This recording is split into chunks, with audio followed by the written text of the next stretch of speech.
Welcome to another video log on the games I'm playing. I'm currently playing Marengo by the Gamers, which is a tactical Napoleonic game looking at the Battle of Marengo, obviously. Now, we're up to the 7 AM turn, so we've had a couple of turns. Not a lot has happened. The Austrians, in white, have managed to move onto the board, and the French adjusting their forces to meet them. The Austrians all entered at the Take the Point, which is just on the left of the map. They're marching away under their orders. And coming from the right of the map, we have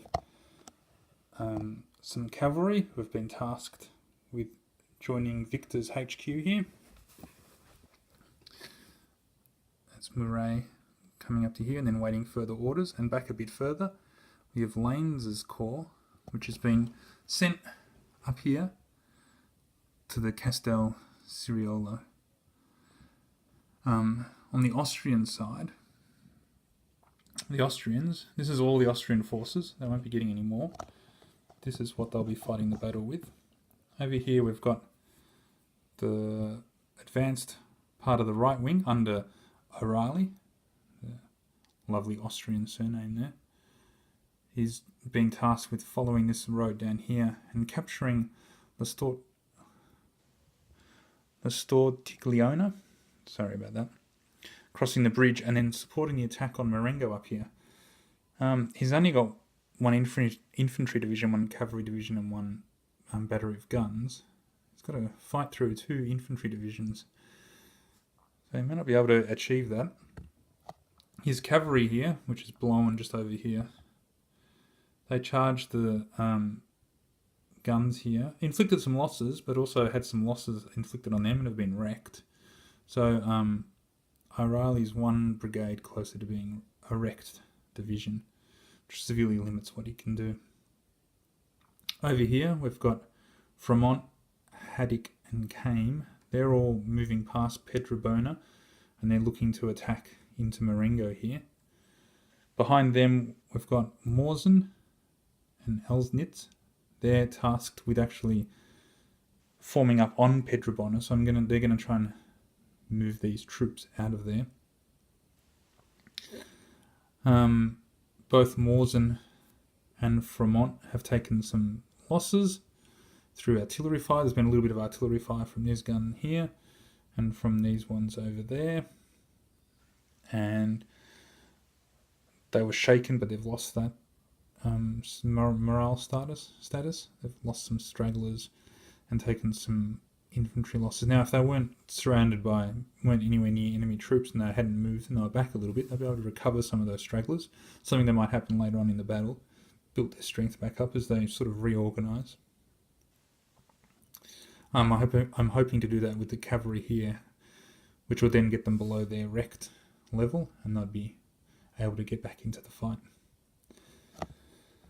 This is it for the French. They've got this until midday when Napoleon enters with the Consular Guard and a part of Desaix's corps, and then from 2 o'clock onwards you're rolling the die, hoping to get a score higher than 9, and when you do, then the rest of Desaix's corps can enter. So there's a little bit of uncertainty about that, which is good, because unlike the actual Austrians in this battle, you do know Desaix is coming, he will be appearing on your flank, and he will be attacking. So it's good to have that little bit of uncertainty about when he actually gets there, even if you try and prepare for it, which again, never happened historically. As you can see from the map, it's a fairly typical Gamers map. I'm not a big fan of their map style. Some people love it. I'm not a huge fan of it, but it's very functional and gets the information across, which I suppose is important. One of the great things about this battle is it is completely flat. There are no line of sight problems apart from things that block line of sight like forests, orchards, towns, but they're easily and clearly marked, and there's no up levels, down levels, worrying about slopes, crests, those sort of things.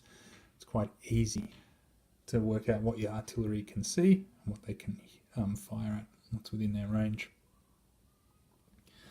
Another quick look, not really much more to say. These guys are heading off they've been tasked with capturing Castillo Soriolo, and then from there, they have to wait. We'll send them new orders, and it'll probably be to come down and try and take Marengo, or even head all the way back here, right back here at the other end of the board is San Giuliano Vecchio, which is worth 5 points, which you probably pretty much have to capture. According to the design notes, you pretty much have to capture everything up until there to maybe get an Austrian decisive victory. There's a few other things along the way that give you victory points. Some of the little towns and stuff along the way and the chateaus. Casino Grossa there gives you 1. I saw another one somewhere. Can't see it now. It's always the way. But yeah, there's a few of them that give you 1 point. There's Spinetta here, gives you 1 point. So yeah, there's a few little things you can try and grab to win. But anyway, I think I'll leave it there. And get back to the battle, and I'll update you when I've got some more news.